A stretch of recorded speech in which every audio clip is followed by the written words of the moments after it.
কাজে লজ্জা আছে? লজ্জা কিসে? অলসতায়, অকর্মণ্যতায়, লেজিনেস খুব খারাপ। কিন্তু অ্যাক্টিভ হওয়া, এনার্জেটিক হওয়া, এটা নবীদের সুন্নাত, ঠিক কিনা? তো এই আয়াতের মাধ্যমে আল্লাহ তাআলা গোটা বিশ্বের মানুষদেরকে কাজের প্রতি উৎসাহিত করেছেন। আল্লাহ বলেছেন, ফাইদা কুদিয়াতিস সালাতু ফান্তাশিরু ফিল আরদ ওয়াবতাগু মিন ফাদলিল্লাহ। যখন সালাত শেষ হয়ে যায় তখন তোমরা জমিনে ছড়িয়ে পড়ো, প্রত্যেকে প্রত্যেকের ওয়ার্ক প্লেসে চলে যাও, কাজ করো। ওয়াবতাগু মিন ফাদলিল্লাহ, আর আল্লাহর দেয়া ফজল তালাশ করো, রিজিক তালাশ করো। মসজিদের ভিতরে রিজিক আছে? কথা কয় না। মসজিদে গেলে কি টাকা পাওয়া যায়? খাওয়া পাওয়া যায় না। খাবার উৎপন্ন করতে হয় মসজিদের বাইরে, এ জমিনে। মসজিদে গেলে রহমত পাওয়া যায়। মসজিদে গেলে কি পাওয়া যায়? এজন্য মসজিদে ঢোকার সময় আমরা কোন পা দিয়ে ঢুকি? আর কি পড়ি? আল্লাহুম্মা ইফতাহলি আবওয়াবা রাহমাতিক, আল্লাহুম্মা ইফতাহলি আবওয়াবা রাহমাতিক। আমরা বলি, হে আল্লাহ, আপনি আপনার রহমতের দরজা আমাদের জন্য খুলে দেন। সুবহানাল্লাহ পড়েন। এই দোয়া থেকে বোঝা গেল মসজিদে ঢুকলে কি পাওয়া যায়? সবাই বলতে হবে, কি পাওয়া যায়? মসজিদে ঢুকলে রহমত পাওয়া যায়। আর মসজিদ থেকে বের হলে রিজিক পাওয়া যায়, ফদল পাওয়া যায়। ফদল, ফদলের আরেক অর্থ হচ্ছে রিজিক। এজন্য মসজিদ থেকে যখন বেরোই কোন পা দিয়ে বেরোই? আর কি পড়ি? আল্লাহুম্মা ইন্নী আসআলুকা মিন ফাদলিক। হে আল্লাহ, আপনার কাছে আমি আপনার ফদল চাই, রিজিক চাই। এই ফদলের কথাই আল্লাহ কোরআনে বললেন, فَإِذَا قُضِيَتِ الصَّلَاةُ فَانتَشِرُوا فِي الْأَرْضِ وَابْتَغُوا مِن فَضْلِ اللَّهِ وَاذْكُرُوا اللَّهَ كَثِيرًا لَعَلَّكُمْ تُفْلِحُونَ। সুবহানাল্লাহ পড়েন। আল্লাহ ডেকে বললেন, গোলাম যখন সালাত শেষ হয়ে যায় জমিনে ছড়িয়ে পড়ো, মসজিদে বসে থেকো না। আদেশটা কার? সালাত যখন শেষ মসজিদে বসে থাকার দরকার নাই, জমিনের মধ্যে ছড়িয়ে ছিটিয়ে পড়ো।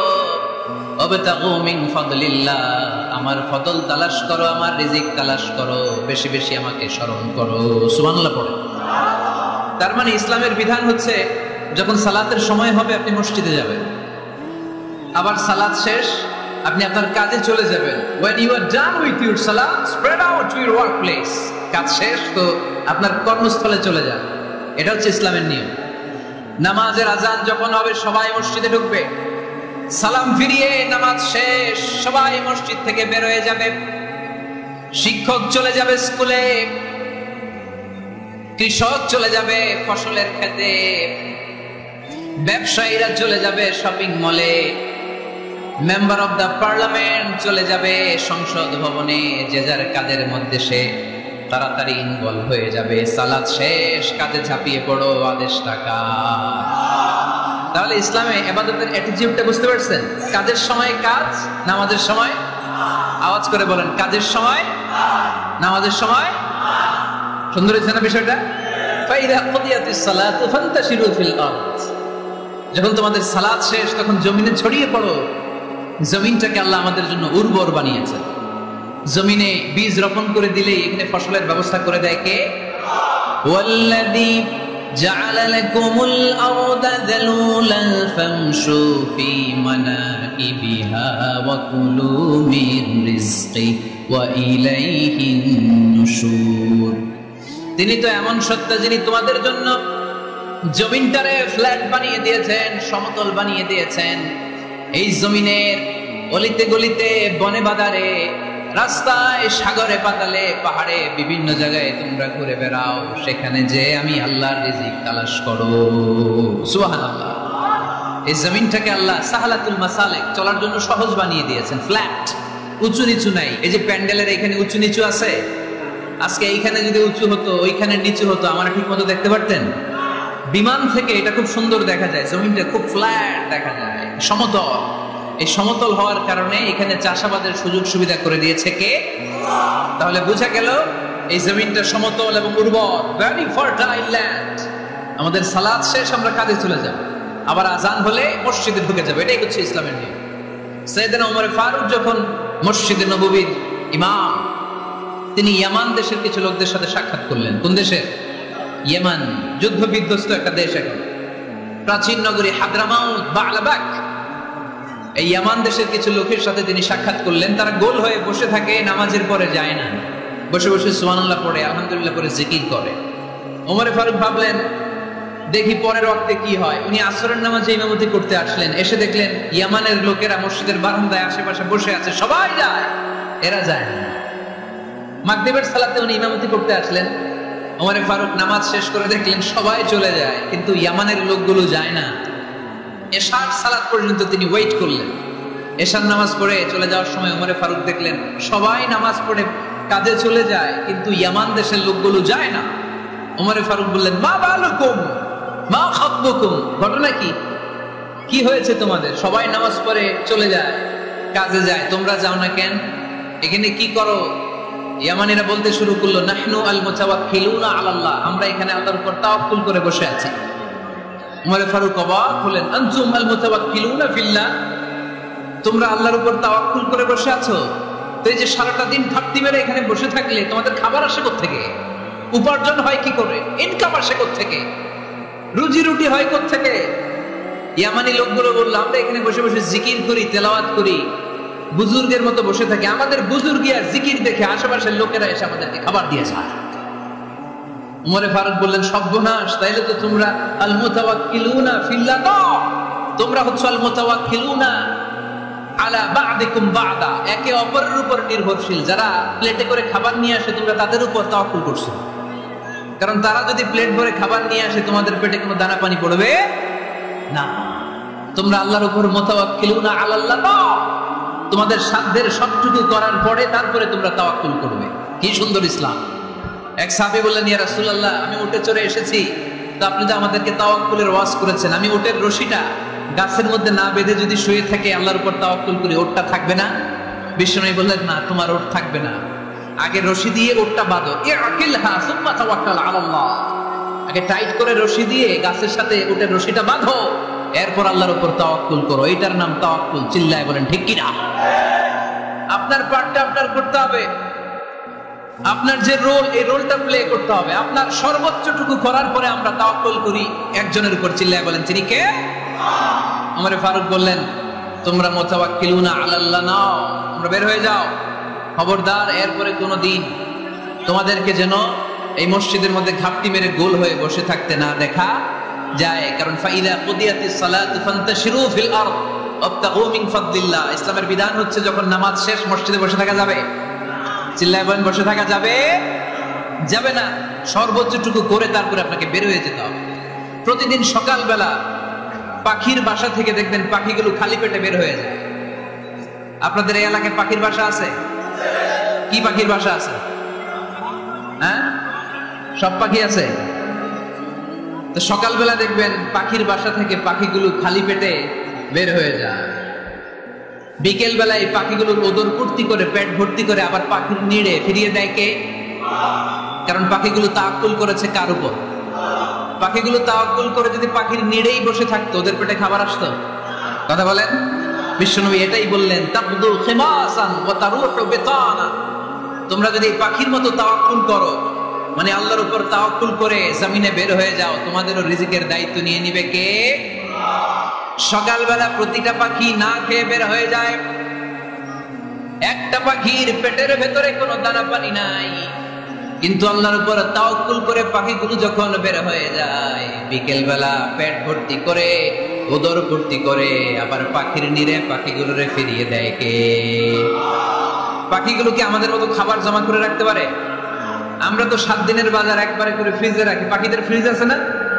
আছে। আমাদের অতিরিক্ত টাকা হলে আমরা ব্যাংকে ব্যালেন্স করে রাখতে পারি, অ্যাকাউন্ট করে রাখতে পারি। পাখিরাও তো অ্যাকাউন্ট করে রাখে না?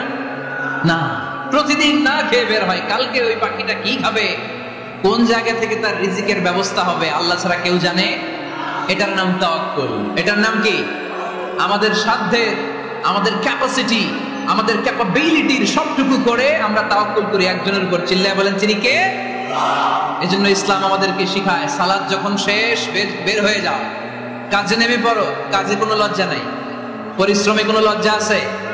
যিনি রিক্সা চালায় এতে তার কোনো লজ্জা আছে? দিনমজুর, কুলি, ঠেলা গাড়ি চালায়, ছোট্ট ব্যবসা করে, এতে কোনো লজ্জা আছে? লজ্জা নাই। খেয়াল রাখবেন, লজ্জা হচ্ছে অলসতায়। লজ্জা কিসে? বিষ্ণু ঈসা ইসলাম বলেছেন, মা আকালা আহাদুন তাআমান কাত্তু খায়রুম মিন আইয়াকুলা মিন আমালি ইয়াদি। নিজ হাতে উপার্জিত খাবারের চেয়ে, অর্থের চেয়ে শ্রেষ্ঠ খাবার পৃথিবীর কোন মানুষ কোনদিন ভক্ষণ করে নাই। চিল্লায় কোন সুবহানাল্লাহ। শ্রেষ্ঠতম খাবার নিজ হাতে উপার্জিত খাবার, ঘাম ঝরিয়ে যে অর্থ উপার্জন করা হয়, যে ইনকাম করা হয়, এটা হালাল। আর হালাল খেয়ে দোয়া করলে কবুল করে কে? এজন্য খেটে খাওয়া মানুষ, শ্রমজীবী মানুষ আর মেহনতি মানুষদেরকে বিশ্বনবী খুব ভালোবাসতেন। তারা বিশ্বনবীর বন্ধু আর বিশ্বনবী ছিল তাদের বন্ধু। সুবহানাল্লাহ পড়েন। এত ভালোবাসতেন বিশ্বনবী খেটে খাওয়ার মেহনতি মানুষদেরকে। সব সময় বিষ্ণু ইসলাম তাদের জন্য দোয়া করতেন। এজন্য যারা খেটে খায় তারা কপালওয়ালা, তারা মুস্তাজাবুদ দাওয়া। তারা কি? মুস্তাজাবুদ দাওয়া মানে এমন ব্যক্তি যে ব্যক্তি দোয়া করতে দেরি হয় কিন্তু দোয়া কবুল হতে দেরি হয় না। আপনারা এখানে ব্যবসা করেন কে কে? দেখি তো হাত তুলেন তো। ব্যবসা, মাশাআল্লাহ, অনেক ব্যবসায়ী আছে তো দেখি। আচ্ছা, হাত নামান। চাকরি করেন কে কে? চাকরিও তো অনেক করে দেখি, হাত নামান। প্রবাসী, ছুটিতে দেশে আসছেন। হুজুর আমি আছি, কই? আপনি দেখতে আসছেন? মাশাআল্লাহ। কোন দেশে থাকেন? সৌদি আরব। আলহামদুলিল্লাহ। সৌদিতে ভাল লাগে নাকি সৌদি স্বপ্নের দেশ, খাটতে খাটতে জীবন শেষ? ইনশাআল্লাহ। আচ্ছা, ইউনিভার্সিটির স্টুডেন্ট আছো কারা কারা দেখি? মাশাআল্লাহ, হাত নামাও। ক্লাস 5 থেকে ইন্টারমিডিয়েট পর্যন্ত পড়াশোনা করতেছো অথবা দাখিল আলিম পর্যন্ত, কারা কারা দেখি? মাশাআল্লাহ, হাত নামাও, হাত নামাও। একবারও যারা হাত তোলেন না এবার তারা হাত তোলেন। আপনারা কি করেন? হ্যাঁ, বেকার। বাংলাদেশে চাকরির বাজার খুব মন্দা, ঠিক কিনা? বাংলাদেশ ইন্ডিয়াতে চাকরি পেতে অনেক কষ্ট। সামান্য একটা পদের জন্য যেখানে চেয়েছে ক্লাস 8 পাস, এখানে ডবল মাস্টার ডিগ্রি অ্যাপ্লাই করছে কয়েক লক্ষ। এজন্য আমাদেরকে উদ্যোক্তা হতে হবে। You have to be the entrepreneur. আমাদের উদ্যোক্তা দরকার, বেশি বেশি নতুন নতুন উদ্যোক্তা। নিজেই এমন আইডিয়া নিয়ে আসবে যে আইডিয়া বিক্রি করে দুর্দান্ত আইডিয়া দিয়ে তুমি পুরো দেশ কাঁপিয়ে দিতে পারো। পারা যাবে না ছেলেরা?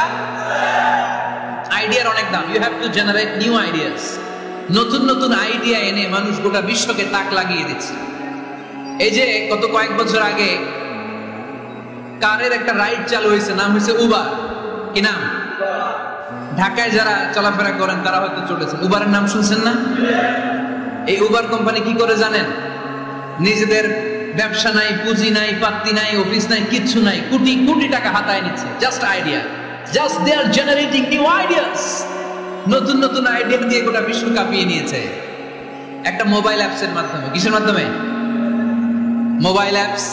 একটা কোম্পানি খুলেছে, গোটা বিশ্বের সব প্রাইভেট কারওয়ালারা ওইখানে রেজিস্ট্রেশন করে আপনি মোবাইলে কোথায় যাবেন, কোত্থেকে যাবেন লিখবেন, গাড়ি আপনার বাড়ির সামনে এসে হাজির।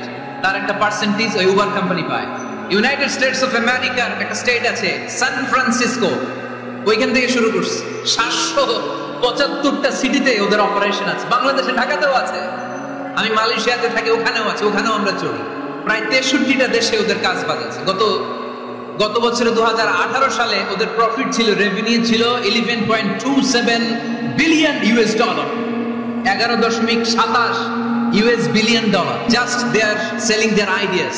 নতুন নতুন আইডিয়া দিয়ে গোটা বিশ্ব কাঁপাচ্ছে। এই উবার যখন চালু হলো, আমি তখন মালয়েশিয়ায় শুনলাম বাংলাদেশে নতুন আরেকটা বাইরে হয়েছে, পাঠাও। কি নাম? এটা বোধহয় সারা বাংলাদেশ ব্যাপী হয় নাই, 3টা জায়গায়, সিলেটে, চট্টগ্রামে আর ঢাকায়।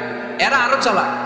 বাংলাদেশের ছেলেপেলেদের মাথায় চিকন চিকন অনেক বুদ্ধি। এরা ভাবলো এই উবার দিয়ে আর আমরা কত আগাবো, আমাদের গাড়ি আরো ছোট করতে হবে। এরা মোটরসাইকেল রাইড দেওয়া শুরু করছে।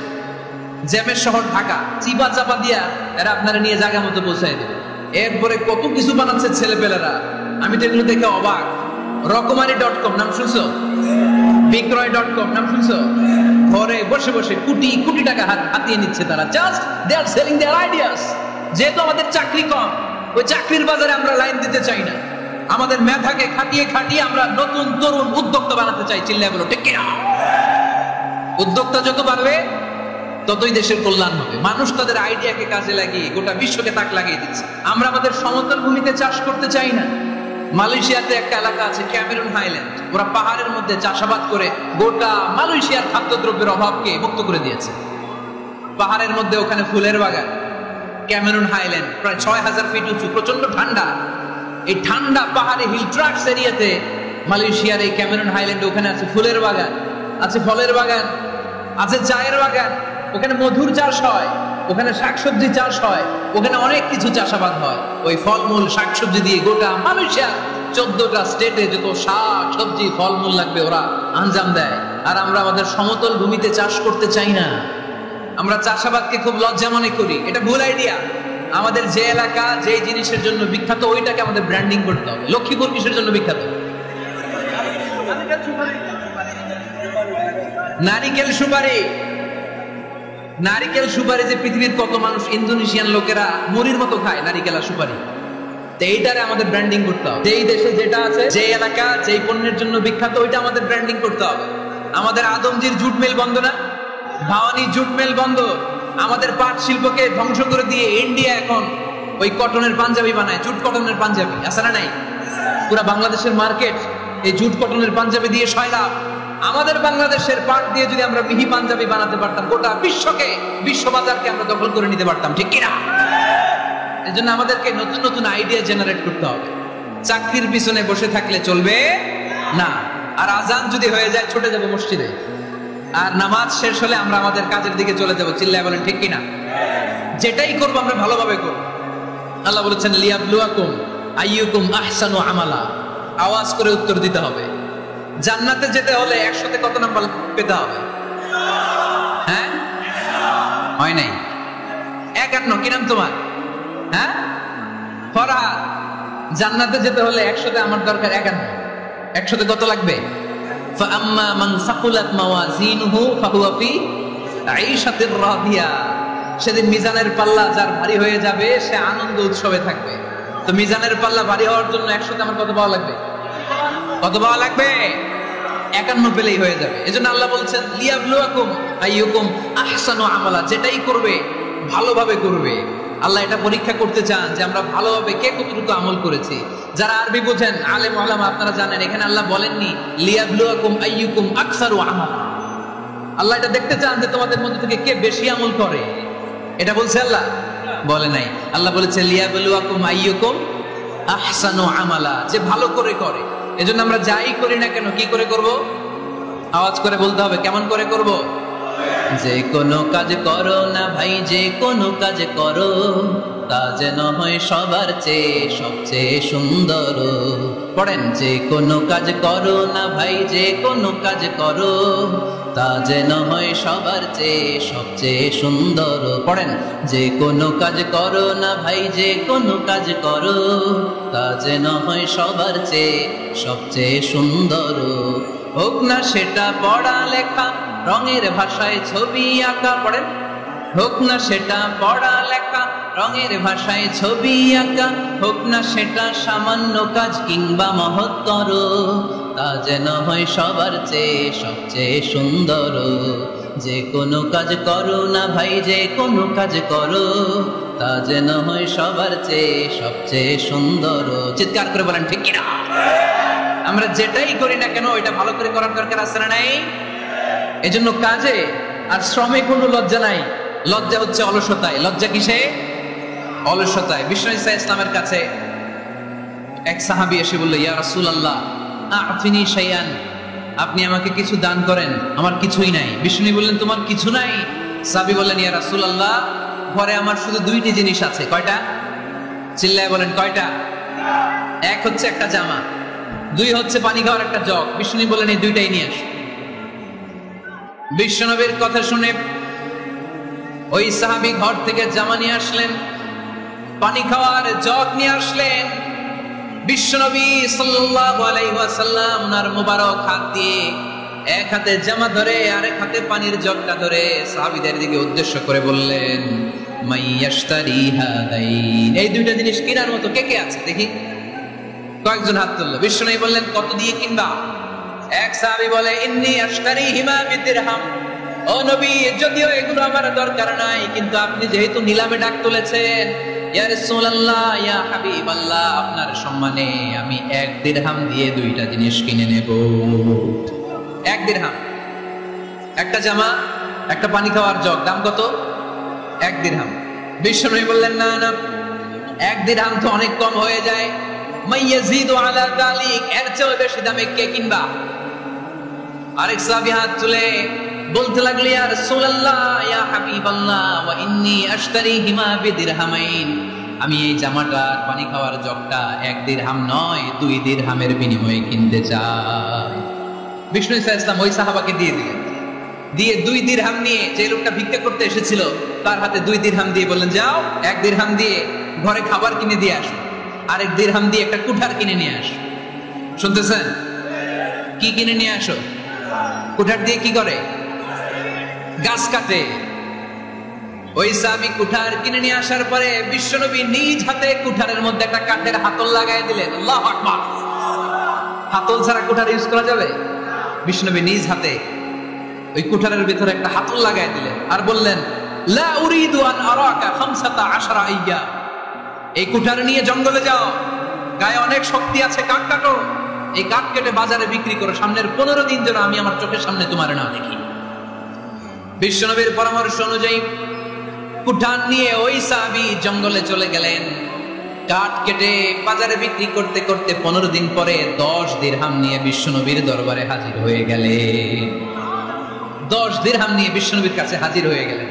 সাহাবী এসে বলল, ইয়া রাসূলুল্লাহ, এখন আর আমার ভিক্ষা করা লাগে না, আমার গায়ে অনেক শক্তি আল্লাহ দিয়েছে, আই এম ভেরি এনার্জেটিক, আপনার দেয়া বরকতের কুঠার দিয়ে আমি কাঠ কেটে কেটে স্বাবলম্বী হতে শুরু করেছি। সুবহানাল্লাহ পড়েন। আমি এখন 10 দিরহামের মালিক। বিশ্বনবী বললেন, লা আইয়াহতাতিবা আহাদুকুম হুজমাতান আলা যাহরিহি খায়রুম মিন আইয়াসআলা শাইআন ফায়ু'তিয়াহু আও ইয়ামনাহু, যাদের গায়ে শক্তি আছে তারা ভিক্ষা না করে কাঠ কেটে পিঠে সেই বোঝা নিয়ে বাজারে বিক্রি করা অনেক ভালো। কারণ কারো কাছে যদি তুমি হাত পাতো, সে দিতেও পারে, নাও দিতে পারে, আর কষ্ট করলে কষ্ট কোনোদিন বৃথা যায় না। চিল্লায় বলেন ঠিক কিনা? বিষ্ণু ইসা ইসলামের অনুপ্রেরণায় এই সাহাবা অল্প কিছুদিনের ব্যবধানে স্বাবলম্বী হয়ে গেলেন। What is the moral of the story? বিশ্বনবীর এই প্রফেটিক স্টোরি থেকে আমাদের কি শিক্ষা? লেসন নাম্বার 1, বিশ্বনবী চাইলেই ওই 2 দিরহাম দিয়ে বলতে পারতো, যাও খাবার দাবার কিনে ফ্যামিলিতে দিয়ে আসো। সে ওই 2 দিরহাম নিয়ে খাবার দাবার কিনে ফ্যামিলিকে খাইয়ে রাত্রে আবার ভিক্ষায় নামতো। কথা কন? রাত্রে কি করতো? ভিক্ষায় নামতো। বিষ্ণু ইসা ইসলাম তাকে কাজ করে খাওয়ার জন্য উৎসাহ দিলেন। পাশাপাশি বিষ্ণু ইসা ইসলাম পার্মানেন্ট সলিউশন দিলেন। এজন্য পার্মানেন্ট সলিউশনের ব্যবস্থা করতে হবে। অনেকে আমরা যাকাত দেই, যাকাতের শাড়ি দেই, যাকাতের লুঙ্গি দেই, আছে না নাই? না, যাকাতের শাড়ি, যাকাতের লুঙ্গি বলতে কোনো কথা ইসলামে নাই। এগুলো খুব কম দামি শাড়ি, যাদেরকে এগুলো দেওয়া হয় তাদেরকে অপমান করা হয়, ঠিক কিনা? আল্লাহ বলেছেন, ওয়ালাকাদ কাররামনা বানি আদম, I have dignified the status of the sons of Adam, আমি আদমের সব সন্তানদেরকে সম্মানিত করেছি। সুবহানাল্লাহ পড়েন। আপনাদের যে সম্মানিত কেউ আছে? মানুষের যে সম্মানিত গোটা বিশ্বে আর কোনো মাখলুকাত আছে? নাই। এজন্য যাকাতের শাড়ি দেয়া যাবে না, যাকাতের লুঙ্গি দেয়া যাবে না। যাকাতের শাড়ি আপনারা দেখছেন? এটারে একবার ধোয়ার পরে দ্বিতীয়বার পরা যায় না।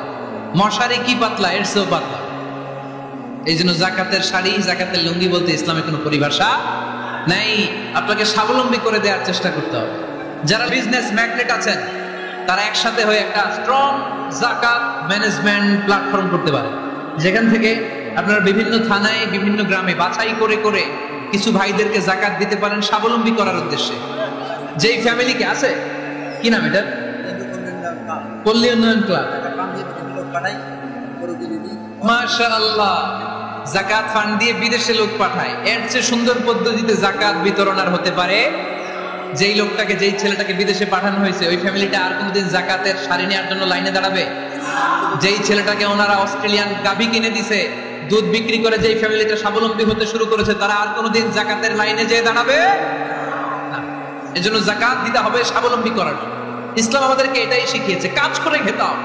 কাজে লজ্জা নেই, লজ্জা হচ্ছে অলসতায়। লজ্জা কিসে? আজকের আলোচনা থেকে এটা মুখস্থ করে নিতে হবে। কাজে লজ্জা নেই, ইয়াংস্টারেরা। শ্রমে লজ্জা নেই, পরিশ্রমে লজ্জা নেই, লজ্জা অলসতায়। লজ্জা কিসে? আরো জোরে। নবীরা কি এমনি এমনি বসে বসে খাইছে? কঠিন পরিস্থিতিতেও নবীরা পরিশ্রম করে উপার্জন করা লেগেছে, ঠিক কিনা?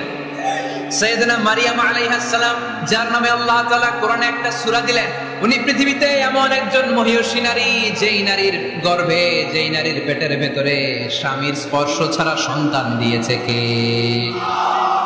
সাইয়েদনা ঈসা আলাইহিস সালাম পেটে আসলেন, মারিয়াম আলাইহিস সালাম লজ্জা পেলেন। হায় হায়, কেমন করে এলাকাবাসীদের কাছে আমি আমার মুখ দেখাবো? বিয়ে করি নাই, স্বামী নাই, বিয়ে হয় নাই, স্বামী নাই, কিন্তু পেটে সন্তান চলে এসেছে। হায় হায়, এলাকায় কেমনে মুখ দেখাবো? লজ্জায় পড়ে মারিয়াম আলাইহিস সালাম এলাকা থেকে চলে গেলেন। কি অবাক করা কাণ্ড!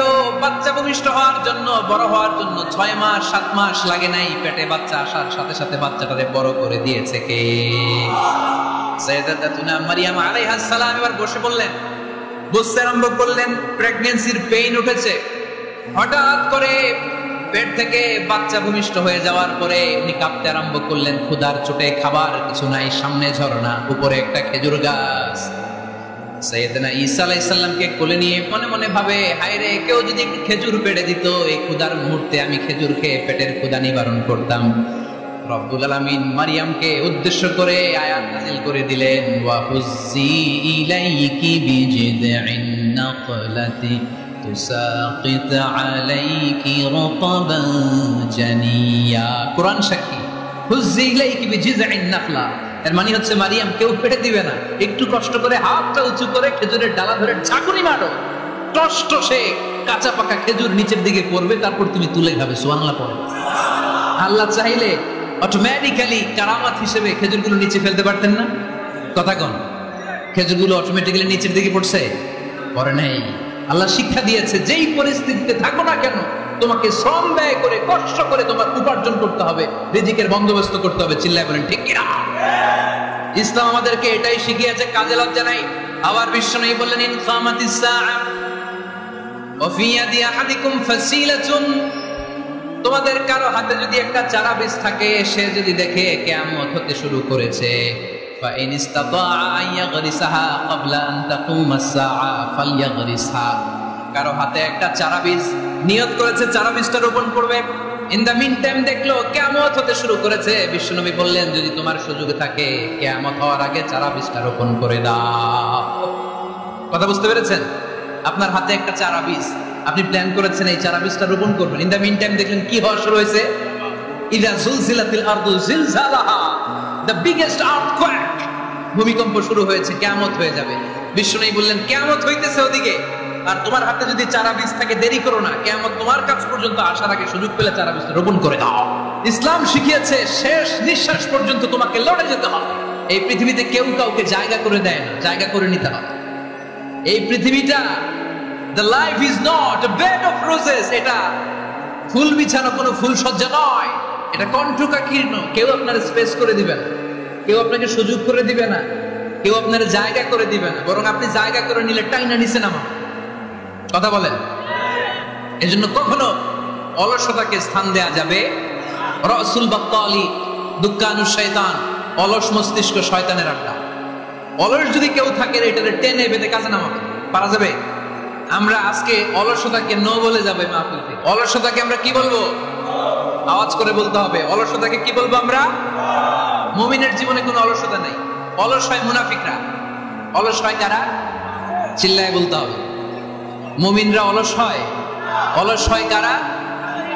এজন্য কোরআনে আল্লাহ এই কথাও বলে দিলেন, ওয়াইদা কামু ইলাস সালাতি কামু কুসালা ইউরাউনান নাসা ওয়ালা ইয়াযকুরুনাল্লাহা ইল্লা কালিলা। সুবহানাল্লাহ পড়ে। মুনাফিকরা যখন মানুষকে দেখানোর জন্য নামাজে যায়, ওই নামাজে তাদের ইখলাস নাই, ওই নামাজের ভেতরে তাদের কোনো খুশু খুদু নাই, ওই নামাজের ভেতরে আছে শুধু অলসতা। ওই নামাজে কি আছে? কিন্তু আমরা যখন নামাজে যাই, আমাদের অলসতা আছে? আমরা নামাজ পড়লে আমাদের হৃদয়টাকে সজীব করে দেয় কে? আমরা ওযু করলে আমাদের মনটাকে চাঙ্গা করে দেয় কে? আমরা মসজিদে ঢুকলে হৃদয়টাকে প্রাণবন্ত করে দেয় কে? মুমিন তো নামাজে গেলে চাঙ্গা হয়, মুমিন ওযু করলে চাঙ্গা হয়। বিষ্ণু ঈসা ইসলাম বললেন, ইয়াকিদু শাইতানু আলা কাফিয়াতি রাসি আহাদিকুম ইদা নাম। খেয়াল করে শুনবেন ভাইরা, চমৎকার একটা হাদিস। আমরা যখন ঘুমোতে যাই, শয়তান আমাদের প্রত্যেকের মাথার পিছনে 3টা অলসতার গিট মারে। কয়টা? আওয়াজ করে বলেন। তিনটা অলসতার গিট মারে। ইয়াকিদু শাইতানু আলা কাফিয়াতি রাসি আহাদিকুম সালাসা উকাদ। তিনটা গিট মারে যখন আমরা ঘুমোতে যাই। অলসতার তিনটা গিট মেরে আমাদের কানের সামনে এসে ফিসফিস করে মন্ত্র পড়তে থাকে, আলাইসা লাইলুন তাওয়িলুন ফারকুদ, আলাইসা লাইলুন তাওয়িলুন ফারকুদ। বিশাল লম্বা রাত, ঘুমাও। অনেক সময় আছে, ঘুমাও। রাত 5টা বেজে যাচ্ছে, তাহাজ্জুদের সময় শেষ হয়ে যাচ্ছে, তখনও শয়তান বলে রাত অনেক লম্বা, ঘুমাও। ফজরের সময় পার হয়ে যাচ্ছে, সূর্য উঠে যাচ্ছে, শয়তান বলে আলাইসা লাইলুন তাওয়িলুন ফারকুদ, এখনো অনেক সময় আছে, লম্বা লম্বা লম্বা চৌড়া রাত পড়ে আছে, তুমি ঘুমাও। বিশ্বনবী বললেন ফাইনিস্তাইকাযা ওয়া যাকারাল্লাহ ইনহাল্লাত উকদা। আমার উম্মতের কেউ যখন ঘুম থেকে জেগে ঘুম থেকে ওঠার দোয়া পড়া শুরু করে দেয়, অলসতার প্রথম গিটটা সাথে সাথে খুলে দেয় কে? আপনি ঘুম থেকে উঠেই যখন ঘুম থেকে ওঠার দোয়া পড়বেন, আপনার অলসতার প্রথম গিট খুলে দেয় কে? ঘুম থেকে ওঠার দোয়াটা কি? আলহামদুলিল্লাহিল্লাযী আহইয়ানা বা'দা মা আমাতানা ওয়া ইলাইহিন নুশুর। প্রশংসা সে আল্লাহ, যে আল্লাহ আমাদেরকে লম্বা একটা ঘুম শেষে, মৃত্যু শেষে আমাদেরকে ঘুম থেকে উঠালেন। এই দোয়াটা পড়ার সাথে সাথে শয়তান যে তিনটা গিট মারছে, ওই তিনটার একটা খুলে দেয় কে? ফাইন তাওয়াদ্দা ইনহাল্লাত উকদা। ঘুম থেকে জেগে ঘুমের দোয়া পড়ার পরে যখন কেউ ওযু করে ফেলে, অলসতার দ্বিতীয় গিটটাও খুলে দেয় কে? ওযু করার পরে ফাইন সাল্লাত ইনহাল্লাত উকদা, নামাজের মুসল্লায় দাঁড়িয়ে যখন নামাজ শুরু করে দেয়, অলসতার 3 নাম্বার গিটটাও খুলে দেয় কে? তিনটা গিট যখন খুলে দেয়, বিষ্ণু ইসলাম বললেন ফাসবাহা নাশীতাল কলব। নাশীত, তখন মুমিন বান্দা সজীব হয়ে ওঠে, প্রাণবন্ত হয়ে ওঠে, উচ্ছ্বসিত হয়ে ওঠে। ওয়া ইল্লা হাবিসান নাফসি কাসলান। আর যদি ঘুমিয়ে থাকে, তিনটা গিট তার মাথার পেছনে শয়তানের অলসতার লেগে থাকে, তাহলে তার দিনটা শুরু হয় অলসতা দিয়ে, আর সে হয় অলসতার রাজা। চিল্লা এখন ঠিক কিনা? এজন্য আমরা কি অলস হতে চাই না কর্মঠ হতে চাই? কোন নবীরা কি অলস ছিলেন? পৃথিবীতে কোন নবী অলস ছিলেন?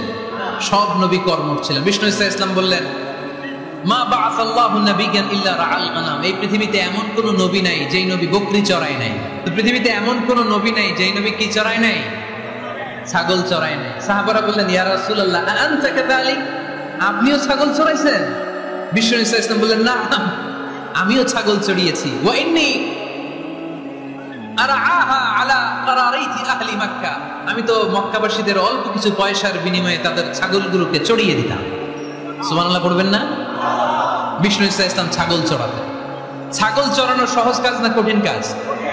কেন কঠিন এটা? হ্যাঁ, টেরা খুঁটি মারে। হ্যাঁ, কি করে? বসে থাকতে হয়। তো ছাগল যারা পালে তারা জানে ছাগল পালা কত কষ্ট। ওরা ডানে টান দিলেও কই যায়, রশি ধরে বায়ে টান দিলে কই যায়, সামনে টানলে কই যায়, পিছনে টানলে কই যায়। সারা সপ্তাহ আপনি সময় পান না এটার গোসল করাবেন। ভাবলেন আজকে জুমার দিন আমিও গোসল করি, এটারও গোসল করাই। এটারে আপনি পুকুর ঘাটে নিবেন, টান দিয়েছেন, ওর বাপের কিরা, ও 1 ইঞ্চিও সামনে যাবে না। ঠিক কি না? এই টেরা প্রাণী আল্লাহর কি মহিমা। আল্লাহ তাআলা পৃথিবীর সবচেয়ে শ্রেষ্ঠতম মানুষদেরকে ছাগল চড়িয়ে ছেড়েছেন। ঠিক কি না? মা বাআসাল্লাহু নাবিয়্যান ইল্লা রাআল গানাম। এই পৃথিবীতে এমন কোন নবী ছিল না যে নবীরা ছাগল চড়ায় নাই। আল্লাহ বুঝাতে চাইলেন ছাগল চড়ানো অনেক কষ্টের কাজ, অনেক ধৈর্যের প্রয়োজন। এখন নবীরা তোমরা ছাগল চড়াও, কিছুদিন পর ছাগলের চেয়েও টেরা জাতি মানুষ চড়াইতে হবে। মানুষের মধ্যে টেরা আসরা নাই। ভালো বললে ভালোটা বুঝে না, ডাইনে যেতে গেলে বায়ে যায়, বায়ে যেতে বললে ডাইনে যায়, এরকম আসরা নাই? সম্মানিত ভাইরা, সমস্ত আম্বিয়া আলাইহিমুস সালাম ওনারা কর্মঠ ছিলেন। সাইয়েদনা আদম আলাইহিস সালাম নিজ হাতে চারা গাছ রোপণ করে চাষাবাদের কাজ করেছেন। সুবহানাল্লাহ পড়েন। সাইয়েদনা ইব্রাহিম আলাইহিস সালাম চাষাবাদের কাজ করেছেন। সাইয়েদনা দাউদ আলাইহিস সালাম নিজ হাতে যুদ্ধের জন্য যে পোশাক পরতে হয়, যেটা পরলে গায়ের মধ্যে ছুরি মারলেও ঢুকে না, ওই শিরস্ত্রাণ বানিয়েছেন, নিজ হাতে তলোয়ার বানিয়েছেন। সুবহানাল্লাহ পড়েন। সাইয়েদনা মূসা আলাইহিস সালাম ছাগল চড়িয়েছেন। সাইয়েদনা মূসা আলাইহিস সালামের মেজাজ নরম না গরম?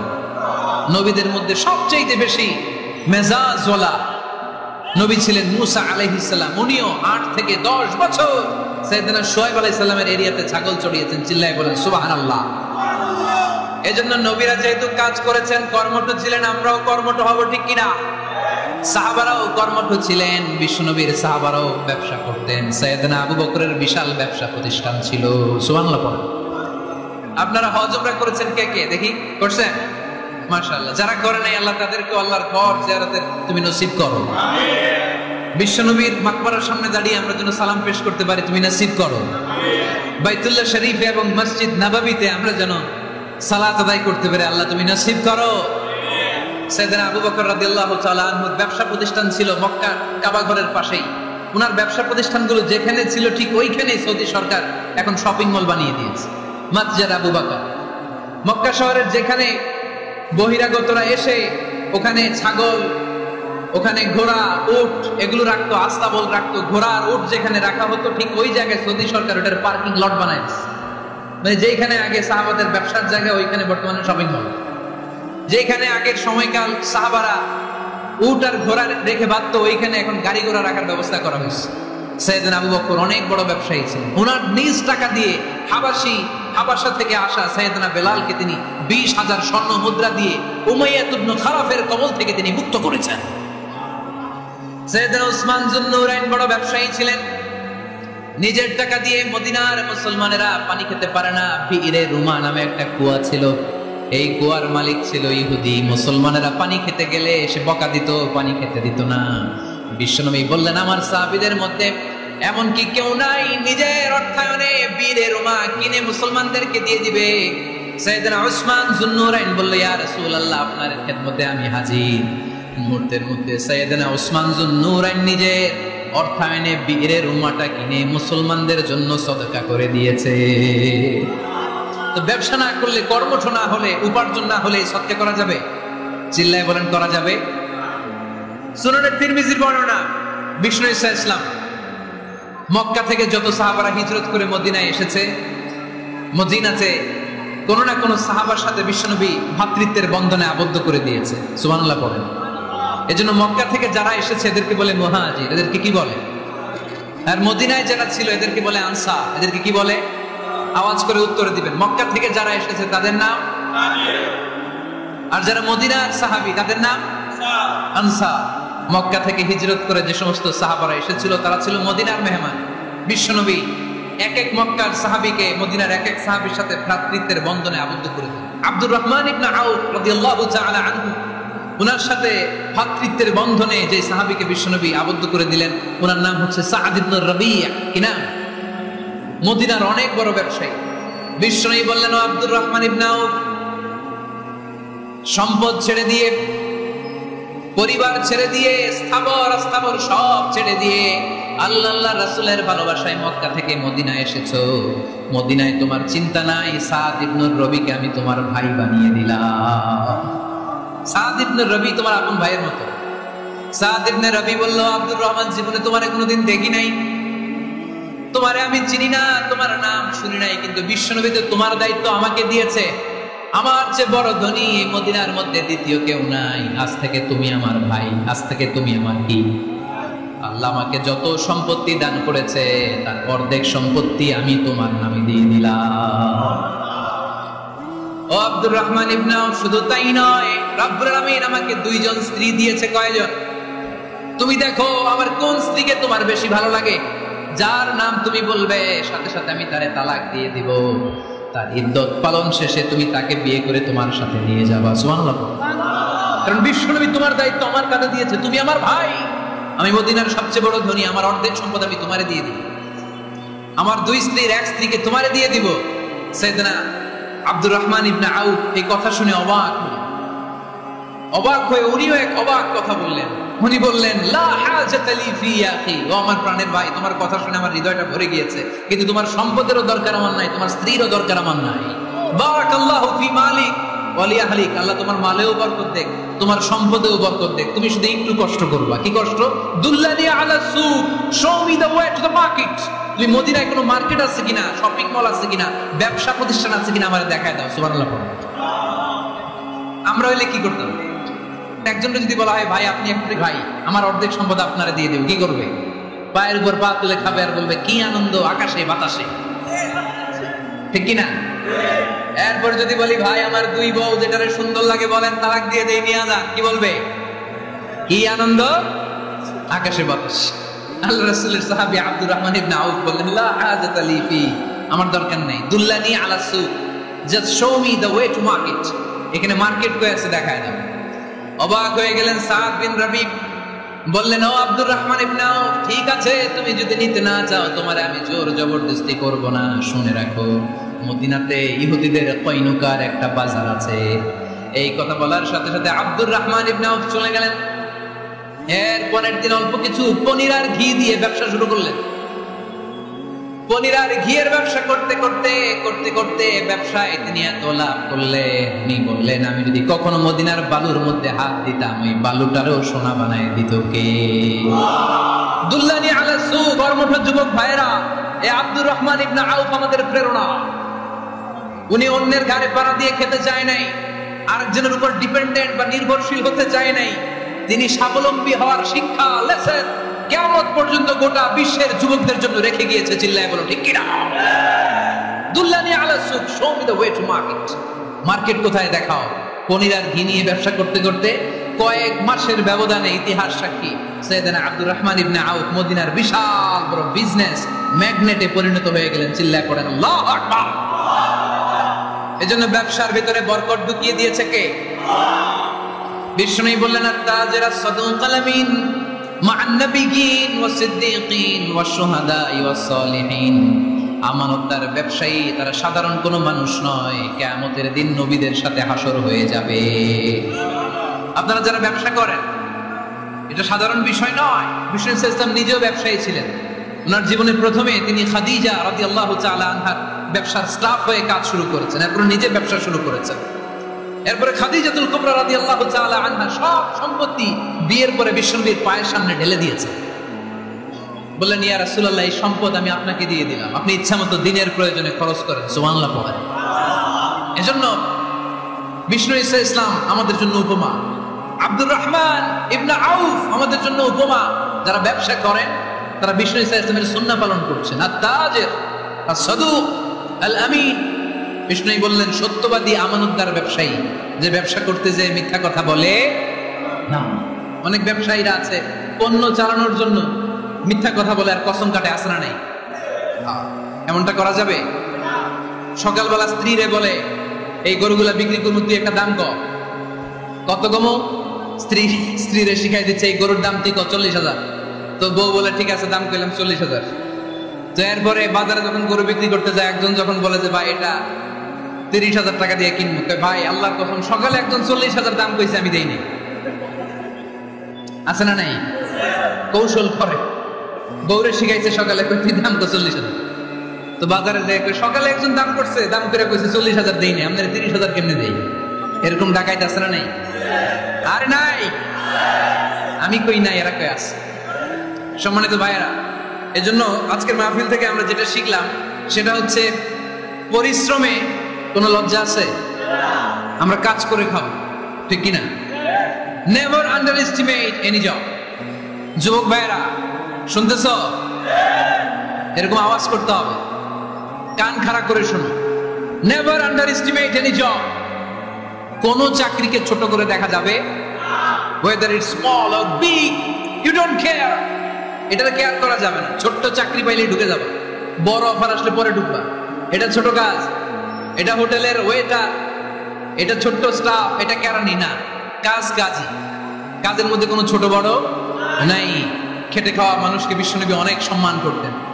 বিষ্ণু ইসলাম খেটে খাওয়া মানুষদেরকে এত ভালোবাসতেন, বিদায় হজের মতো এত গুরুত্বপূর্ণ ভাষণও এই মেহনতি মানুষদের কথা বাদ যায় না। সুবহানাল্লাহ পড়বেন না? দিনটা ছিল জুমাবার। বিষ্ণু ইসলাম আরাফাতের ময়দানে দাঁড়িয়ে ঐতিহাসিক একটা ভাষণ দিলেন। এই ভাষণের নাম হলো বিদায় হজের ভাষণ। এই বিদায় হজের ভাষণেও খেটে খাওয়া মানুষের কথা বিশ্বনবী বাদ দেয় না। বিশ্বনবী বলেছেন আরিক্কালাকুম, খবরদার অধীনস্থ কর্মচারীদের সাথে খারাপ আচরণ করো না। আতঈমুহুম মিম্মা তাকুলুন ওয়াকসুহুম মিম্মা তালবিসুন। খবরদার মনে রেখো, তোমরা যা খাবে তোমাদের অধীনস্থ কর্মচারীদেরও তা খাওয়াবে, তোমরা যা পড়বে তাদেরও তা পড়াবে। বিশ্বনবী শেষ নিঃশ্বাস ত্যাগ করে যাওয়ার আগে যেই কয়েকটা কথা বলেছিলেন তার মধ্যে মেহনতি মানুষদের জন্য কথা আছে না নাই?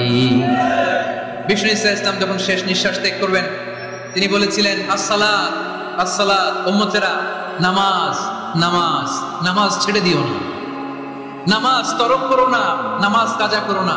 আর বলেছিলেন ওমা মালাকাত আইমানুকুম, অধীনস্থ কর্মচারীদের সাথে খবরদার খারাপ আচরণ করো না। যারা কর্মচারীদের সাথে খারাপ আচরণ করে, যারা মানুষের কাছ থেকে শ্রম নিয়ে কাজ করিয়ে টাকা দেয় না, কিয়ামতের দিন তাদের বিরুদ্ধে মামলা দায়ের করবে কে? কে করবে? হাদিসে কুদসি সাক্ষী বিষ্ণু ইসা ইসলাম বলেন, আল্লাহ তাআলা ফরমান আনা খাসমুহুম সালাসাতুন আনা খাসমুহুম ইয়াউমাল কিয়ামা। তিন শ্রেণীর ব্যক্তির বিরুদ্ধে আল্লাহ বলেন আমি নিজেই কিয়ামতের দিন মামলা দায়ের করব। I will be against them in the day of judgment. Three categories of people I will be against them in the day of judgment. তিন শ্রেণীর লোক কিয়ামতের দিন তারা ছাড় পাবে না।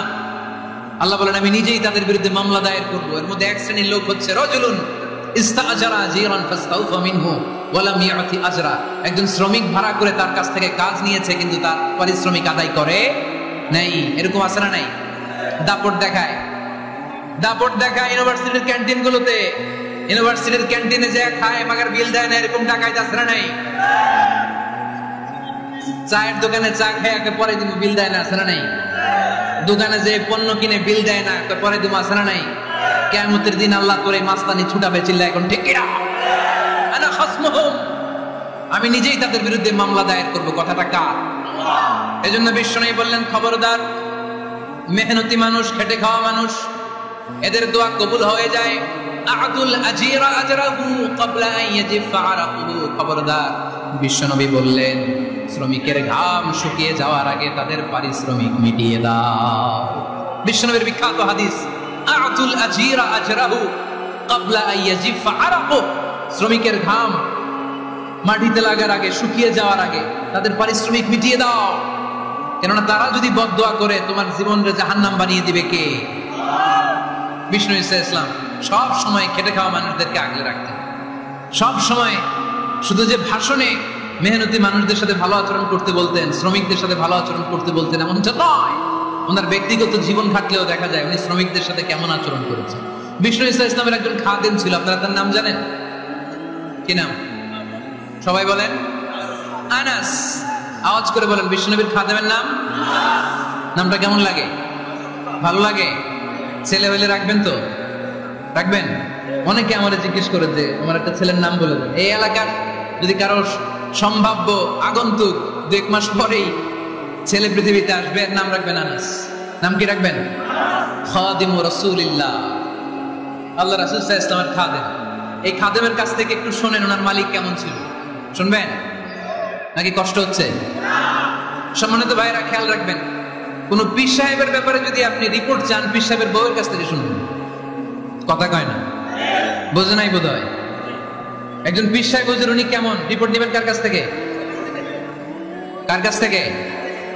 বউয়ের কাছ থেকে। একজন বড় সাহেব, বড় নেতা, তার ব্যাপারে যদি রিপোর্ট পেতে চান, আমি কয়েকটা জায়গা বলে দিই, এই জায়গাগুলো থেকে রিপোর্ট নেবেন। 1 নাম্বার তার ড্রাইভার, 1 নাম্বার। 2 নাম্বার তার বাড়ির দারোয়ান, 2 নাম্বার। 3 নাম্বার তার খাদেম, 3 নাম্বার। 4 নাম্বার তার ঘরের কাজের মেয়ে, 4 নাম্বার। এদের কাছ থেকে আসল রিপোর্ট পাওয়া যায়, ঠিক কিনা? এবার বিশ্বনবীর ব্যাপারে বিশ্বনবীর খাদেম কি বলে শুনবেন? বুঝে নাই বোধ হয়। বিশ্বনবীর ব্যাপারে বিশ্বনবীর খাদেম কি কমেন্টস করছে শুনতে চান? খাদেমের নাম আরো জোরে বলতে হবে। আনাস রাদিয়াল্লাহু তাআলা, আনাস রাদিয়াল্লাহু তাআলা আনহু বলেন বিশ্বনবী যখন মক্কা থেকে মদিনায় হিজরত করে আসলেন, মদিনার অলিতে গলিতে আনন্দের বন্যা বয়ে গেল। তলা আল বাদরু আলাইনা বলে সবাই বিশ্বনবীকে বরণ করে নিল, সবাই বিশ্বনবীর সাথে দেখা করতে আসলো। সবাই যখন আনসারী নারী পুরুষরা দেখা করতে যায়, আমার আম্মাও বলল আনাস মক্কা থেকে বিশ্বনবী এসেছে, চলো তোমারে নিয়ে দেখা করতে যাই। আনাসের মা আনাস রাদিয়াল্লাহু তাআলা আনহু তখন খুব ছোট্ট, তিনি যে দেখে মানুষের ভিড়ে আনাসকে নিয়ে সামনে যাওয়া যায়, আর তিনি দেখলেন মদিনার অলিতে গলিতে মানুষের ভিড়, আনসারী আবাল বৃদ্ধ বনিতা নারী পুরুষ সবাই বিশ্বনবীর সাথে দেখা করছে। আর যারাই দেখা করছে হাতে কোনো না কোনো হাদিয়া নিয়ে বিশ্বনবীর সাথে দেখা করতেছে। সুবহানাল্লাহ কইবেন না? আনসারী যত সাহাবারা বিশ্বনবীর সাথে দেখা করতে এসেছে, কি নিয়ে আসছে? কথা কয় না? তাহা দাও তাহাব্বু, হাদিয়া দাও। একে অপরকে হাদিয়া দাও, তোমাদের মধ্যে ভালোবাসার বন্ধনকে বাড়িয়ে দিবে কে? আনাসের মা বললেন, আমি মানুষ ধাক্কাতে ধাক্কাতে বিশ্বনবীর সামনে পর্যন্ত গেলাম, যে দেখি সবাই বিশ্বনবীর হাদিয়া দেয়। আমি বিশ্বনবীর সামনে যে কাঁদো কাঁদো স্বরে বললাম, ইয়া রাসূলুল্লাহ, ইয়া হাবিবাল্লাহ, লাম ইউবকি রাজুলুন ওয়ালা ইমরাআতুন মিনাল আনসার ইল্লা ক্বাদ আতফাকা বিতুহফা। ও নবী, আমি দেখতে পেয়েছি আনসারী এমন কোন নারী নাই, এমন কোন পুরুষ নাই যে আপনাকে আপনার হাতে কোনো না কোনো হাদিয়া দেয় নাই। ওয়া ইন্নী লা আকদিরু আলা যালিকা মা উতহিফুকা বি। কিন্তু ইয়া রাসূলুল্লাহ, ইয়া হাবিবাল্লাহ, আমার কাছে তো কোনো টাকা নাই, আমার কাছে কোনো পয়সা নাই, আমার ঘরে এমন কোন জিনিস নাই যে জিনিসটা আমি আপনারে হাদিয়া দেব, ইল্লা ইবনি হাদা, আমার এই নার ছেড়া ধন কলিজার টুকরা সন্তান আনাস ছাড়া। ও আখিরি জামানার পয়গম্বর, আমি আমার কলিজার টুকরা আনাসকে আপনারে হাদিয়া দিয়ে দিলাম। ইয়া রাসূলুল্লাহ, মদিনার আনসারী এমন কোন নারী পুরুষ কেউ তো বাকি নাই যে আপনাকে হাদিয়া দেয় নাই, সবাই তো হাদিয়া দেয়। কথাটা শুনতেছিলেন? আনাস রাদিয়াল্লাহু তাআলা আনহুর মা বললেন, ইয়া রাসূলুল্লাহ, আনসারী এমন কোন নারী নাই, এমন কোন পুরুষ নাই যে আপনারে হাদিয়া দেয় নাই, কিন্তু আমার তো হাদিয়া দেওয়ার মতো কিছু নাই আমার এই কলিজার টুকরা আনাস ছাড়া। কি আর আমি করব, আমার কলিজার টুকরা আনাসকে আমি আপনার দরবারে হাদিয়া দিয়ে দিলাম। ইয়া রাসূলুল্লাহ, আমার ছেলেটারই আপনারে হাদিয়া দিলাম। ফুদহাদা ইয়াখদুমু কামা বাদালাক, আপনার যেই কাজ লাগবে, যেই খেদমতের প্রয়োজন, আপনার এই খেদমত করবে। ও নবী, আমি জানি আনাস আপনার বেশি খেদমত করতে পারবে না। আনাস আপনার মেসওয়াক এনে দিবে, ওযুর পানি এনে দিবে, জুব্বা লাগলে জুব্বাটা এনে দিবে, ছোটখাটো কাজ করে আপনারে সাহায্য করবে। আমার কলিজার টুকরা সন্তানকে চিরকালের জন্য আমি আপনারে হাদিয়া দিয়ে দিলাম। আনাস রাদিয়াল্লাহু তাআলা আনহু বর্ণনা করছেন, আমি দাঁড়িয়ে দাঁড়িয়ে শুনছি আমার আম্মা বলছে আমি নাকি বিশ্বনবীর জন্য হাদিয়া। সুবহানাল্লাহ পড়েন। এবার খেদমত শুরু করলো সাইয়েদনা আনাস। ছোট্ট মানুষ কি আর করবে, কতটুকু খেদমত আর করতে পারবে? বিশ্বনবীর মেসওয়াকটা এনে দেয়। সুবহানাল্লাহ পড়েন। বিশ্বনবীর আতরের শিশিটা এনে দেয়, বিশ্বনবীর জাইতুনের তেলের বোতলটা আগিয়ে দেয়, বিশ্বনবীর জামাটা প্রয়োজনে বিশ্বনবীর হাতে এনে দেয়। সাইয়েদনা আনাস বলেন, আমি 1 বছর নয়, 2 বছর নয়, 5 বছর নয়, 7 বছর নয়, 10 বছর বিশ্বনবীর খেদমত করেছি। ফামা দারাবানি, 10 বছরে একদিনও তিনি আমারে মারে নাই। সুবহানাল্লাহ। একদিন আমার গায়ে হাত তোলে নাই, হাত তোলা তো দূরের কথা, ওয়ালা সাব্বানি, কোনদিন গালি দেয় নাই, ওয়ালা আবাসা আলা ওয়াজহি, কখনো বিরক্তি সুরে ভ্রু কুঁচকে আমার দিকে বিশ্বনবী কোনদিন তাকায় নাই। সুবহানাল্লাহ পড়ে। কোনদিন আমার গায়ে হাত তোলে নাই। আরে হাত তোলা তো দূরের কথা, আমাকে ধমকি পর্যন্ত দেয় নাই। ধমকি দেয়া তো দূরের কথা, আমরা অনেক সময় বিরক্ত হয়ে ভ্রু কুঁচকাই না, এরকম বিরক্তি হলে আমরা কারোর প্রতি বিরক্ত হলে কি হয়, কপাল ভ্রু কুঁচকে ওঠে, ঠিক কিনা? সাইয়েদনা আনাস বললেন, কোনদিন মারে নাই। খাদেম বলতেছে, খাদেম, বড় সাহেবের রিপোর্ট কার থেকে নিতে হয়? হয় খাদেম, নয় দারোয়ান, নয় ঘরের কাজের মেয়ে, তা না হলে ড্রাইভার। বিশ্বনবীর খাদেম বিশ্বনবীর ব্যাপারে কি কমেন্ট করছে? মা সাব্বানি ওয়ালা জারাবানি ওয়ালা আবাসা ফি ওয়াজহি। এই 10 বছরের খেদমতের জিন্দেগিতে কোনোদিন বিশ্বনবী আমারে মারে নাই, গায়ে হাত তুলে নাই। আরে হাত তোলা তো দূরের কথা, একটা ধমকও দেয় নাই। আরে ধমক দেয়া তো দূরের কথা, বিরক্তির সুরে ভ্রু কুঁচকে আমার দিকে কখনো তিনি তাকায় নাই। চিল্লায় বলো সুবহানাল্লাহ। আর আজকে মাইক পেলে মানবাধিকারের কর্মী কি সুন্দর কথা বলে, উইমেন রাইটস এর কথা বলে, শিশু শ্রম নিয়ে কথা বলে, আর বাড়িতে কাজের মেয়ের গায়ের মধ্যে খুন্তি, গরম খুন্তি পিঠের মধ্যে লাগিয়ে পিঠ ঝলসিয়ে দেয়, এরকম আছে না নাই? পত্রপত্রিকায় প্রায় দেখা যায় যে কাজের মেয়েদেরকে কি অত্যাচার করে, খুন্তি গরম করে করে চামড়ার মধ্যে লাগিয়ে স্কিন ঝলসে ফেলেছে, গ্রিলের মধ্যে বেঁধে রেখেছে, সময় মতো খাবার দেয় নাই, পিটিয়ে মাথার চুল কামিয়ে মাথা নেড়া করে দিয়েছে, এরকম আছে না নাই? এরা মানবাধিকারের ঠিকাদার, এরা মানবাধিকারের কথা বলে। আর বিশ্বনবী ইসলামের খাদেম বিশ্বনবীর ব্যাপারে বলেছে, কোনোদিন মায়ের তো দূরের কথা, হাত তোলা তো দূরের কথা, আরে ধমক দেয়া তো দূরের কথা, বিরক্তির চেহারা নিয়েও কোনোদিন বিশ্বনবী আমার দিকে তাকায় নাই। চিল্লায় পড়েন সুবহানাল্লাহ। বিশ্বনবী একবার সাইয়েদনা আনাস রাদিয়াল্লাহু তাআলা আনহুকে একটা ছোট্ট জিনিস আনতে পাঠালেন। সাইয়েদনা আনাস রাদিয়াল্লাহু তাআলা আনহু জিনিস আনতে যে মদিনার অলিতে গলিতে বাচ্চাদের খেলা দেখে জিনিস আনতে ভুলে খেলায় দাঁড়িয়ে গেলেন। ছোট্ট মানুষ, ছোট্ট একটা বাচ্চা যদি আমার সাথে নেই, সে কি আমার প্রয়োজন বুঝবে? আমার সেন্টিমেন্ট যেরকম বাচ্চা কি ওটা টের পাবে? ছোট্ট আনাসকে বললেন, আমার জুব্বা নিয়ে আস। বিশ্বনবী ইসলাম শাম দেশের জুব্বা পড়তেন, বলতেন জুব্বা নিয়ে এসো। জুব্বা আনতে যখন বেরোলেন আনাস রাদিয়াল্লাহু তাআলা আনহু, দেখলেন মদিনার অলিতে গলিতে বাচ্চারা কুতকুত খেলে। কি খেলে? আপনারা খেলেন? তো এই খেলা দেখে আনাস রাদিয়াল্লাহু তাআলা আনহু ভুলে গেলেন যে বিষ্ণুবীর জামা আনতে হবে। উনি ভুলে যে উনিও দাঁড়িয়ে খেলা দেখতে শুরু করলেন। এখন ঘন্টার পর ঘন্টা যায়, আনাসও আসে না, জামাও আসে না। বিষ্ণুনবী ভাবলেন, হায় রে, আনাস মনে হয় ভুলে গিয়েছে, কি আর করা, যাই নিজের জামা নিজেই নিয়ে আসে। বিষ্ণুনবী বের হলেন জামা আনতে।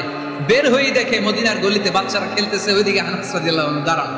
বিষ্ণু সাল্লাল্লাহু কিছু বললেন না, যে উনিও আনাস রাদিয়াল্লাহু তাআলা আনহুর পাশে দাঁড়িয়ে খেলা দেখতে আরম্ভ করলেন। সুবহানাল্লাহ পড়বেন না? সাইয়েদনা আনাস খেলা দেখতে দেখতে দেখতে দেখতে দেখতে দেখতে হঠাৎ বিশ্বনবীর দিকে চোখ পড়ে গেছে। বিশ্বনবীর চোখের দিকে যখন সাইয়েদনা আনাস রাদিয়াল্লাহু তাআলা আনহু চোখ পড়ে গেছে, সাইয়েদনা আনাস বলে, আমার কলিজাটা এখান থেকে এইদিকে চলে আসছে ভয়ে। কিসে? ভয়ে। উনি বললেন,